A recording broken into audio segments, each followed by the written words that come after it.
তোমার দরবারে আজকে আমরা দুজন হাত তুলেছি। বাংলাদেশ মহিলা লীগের 23তম প্রতিষ্ঠাবার্ষিকী উপলক্ষে প্রথমে তোমার দলে দুজন হাত তুলে আল্লাহ তোমার কাছে একটু জোরে বলেন। সমস্ত গুনাহ তুমি মাফ করে দিও রাব্বুল আলামিন। 1971 সালের যে মহান মুক্তিযুদ্ধে যিনি আমাদের দেশের যুদ্ধের মহানায়ক ছিলেন, বাংলাদেশের ছাত্রলীগের বাংলাদেশ শেখ মুজিবুর রহমান এবং বঙ্গবন্ধু ফজিলাতুন্নেসা মুজিব সহ 75-15 আগস্ট যারা নিহত হয়েছিলেন, আমি আজকে এই মুনাজাতে তোমার দরবারে তাদের গৃহের মাগফিরাত কামনা করছি। স্বাধীনতা আন্দোলনের যে সমস্ত মানুষ গণতান্ত্রিক আন্দোলনের আত্মদান করেছেন, আমি তাদের আত্মার মাগফিরাত কামনা করছি। 30 লক্ষ শহীদ, 2 লক্ষ মা বোনের ইজ্জতের বিনিময়ে আমরা যে স্বাধীনতা পেয়েছিলাম, তাদের আমি আত্মার মাগফিরাত কামনা করছি। জাতীয় স্বাধীনতা সহ সকল শহীদদের আত্মার মাগফিরাত কামনা করছি রাব্বুল আলামিন।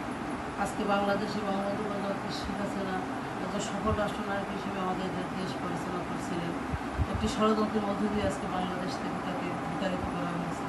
আজকে দেশে ষড়যন্ত্র চলছে, হত্যা, গুম, খুন চলছে। আল্লাহ তুমি মহান রাব্বুল আলামিন আমাদের সেই ষড়যন্ত্রের হাত থেকে আমাদেরকে রক্ষা করো, আমাদেরকে সমস্ত গুনাহ মাফ করে দেবো। আমরা এখানে অনেক মানুষ তোমার দরবারে হাত পেতেছি, যে কোনো একটি হাত থেকে কবুল করে নিয়ে রাব্বুল আলামিন।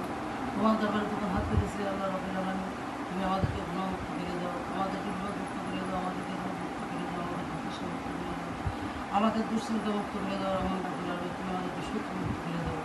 আমাদের প্রিয় প্রধানমন্ত্রী বঙ্গবন্ধু শেখ হাসিনাকে তুমি দেশে ফিরিয়ে নিয়ে এসে রাব্বুল আলামিন এই বাংলাদেশের রাষ্ট্রীয় আবার তার উপরে অর্পণ করো। তার হাতে বাংলাদেশের মানুষ নিরাপদ, বাংলাদেশের মানুষ তাকে চাই দেয়। মোহাম্মদ রাব্বুল আলামিন, তুমি এই সুৎখোর এই ষড়যন্ত্রকারীরা, এই মহব্বাজীরা, এই মৌলবাদ, জঙ্গিবাদ, এই জামাত শিবিরের হাত থেকে বাংলাদেশের সকল স্তরের নারী পুরুষ সকলকে তুমি রক্ষা করো রাব্বুল আলামিন। তুমি ছাড়া আমরা কার দলের হাত করবো? তুমি ছাড়া কার কাছে সাহায্য ছিল? তুমি ছাড়া তো আমাদের কেউ নেই। তুমি ছাড়া কার কাছে দয়া ভিক্ষা চাইব? তুমি ছাড়া কার কাছে ক্ষমা চাইব? হে ক্ষমাকারী, আরশের মালিক, তুমি আমাদের সকলের সমস্ত গুনাহ মাফ করে দিয়ে, আমাদের যদি কোনো ভুল ত্রুটি থাকে সমস্ত ভুল ত্রুটি মাফ করে দিয়ে আল্লাহ, তুমি আমাদের আগামী জীবন সুন্দরভাবে পরিচালনা করে রাব্বুল আলামিন। আমাদের তৌফিক দান করে আমরা যেন আগামী দিন সুন্দর সমৃদ্ধভাবে চলতে পারি, আমাদের দেশের মানুষের অসহায় মানুষের পাশে আমাদের থাকতে আমরা থাকতে পারি।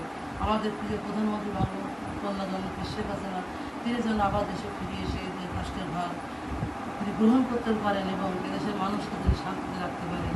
আগামী বাংলাদেশ যেন সমৃদ্ধশালী, আগামী বাংলাদেশ যেন খাদ্য সংসম্পন্ন, আগামী বাংলাদেশ যেন বঙ্গবন্ধু সোনার বাংলাদেশ আবার তিনি তৈরি করতে পারেন, প্রতিষ্ঠিত করতে পারেন এবং বিশ্বের দরবারে বাংলাদেশকে আবার মাথা উঁচু করে দাঁড়াবার জন্য আমার প্রিয় নীতি বাংলাদেশ শেখ হাসিনাকে তিনি সেই সুযোগ দান করে যে আমাদের নেত্রীকে তিনি দীর্ঘজীবী করে, দীর্ঘ নেক হায়াত দান করে তিনি যেন আরও দীর্ঘদিন আমাদের মাঝে বেঁচে থাকেন, এই দেশের মানুষের জানমাল রক্ষার জন্য। সেখানে তুমি ছাড়া আমাদের কেউ নেই, তুমি ছাড়া আমরা কার কাছে দোকান হাত করে ভিক্ষা চাইবো? তোমার তারপরে তোমার হাত থেকে গায়ে ভিক্ষা চাইছি, করো না ভিক্ষা চাইছে মহান রাব্বুল আলামিন। আমাদেরকে বাবার হাত থেকে, ষড়যন্ত্রকারীদের হাত থেকে তুমি আমাদেরকে রক্ষা করো, আমাদের বাবাদের জীবন রক্ষা করো, আমাদের বাবাদের ইজ্জত রক্ষা করো, আমাদের বাবাদের ফায়দা রক্ষা করো, আমাদের হাজার হাজার লাখ লাখ টাকা করে আজকে বলা তো বাড়ি ছেড়ে করেছিল, তুমি তাদেরকে রক্ষা করে দেওয়া হয়, তুমি ছাড়া আমাদের কেউ নেই, তুমি আমাদেরকে রক্ষা করো মহান রাব্বুল আলামিন। আপনাদের প্রিয় নেত্রীকে তুমি আবার দেশে ফিরিয়ে নিয়ে এসো মহান রাব্বুল আলামিন। তোমার দরবারে যখন হাত তুলেছি, তুমি আমাদের যে কোনো একজনের হাত তুমি কবুল করে নিয়ে তুমি আমাদেরকে একটি সুন্দর জীবন দান করো, যে জীবন নিয়ে আমরা ভালোভাবে বেঁচে থাকতে পারি। তোমার দরবারে এই দোয়া করছি আল্লাহ, তুমি আমাদের সকলে দোয়া করে নিও। রাব্বির রহমান তোমার রাব্বির রহমান তোমার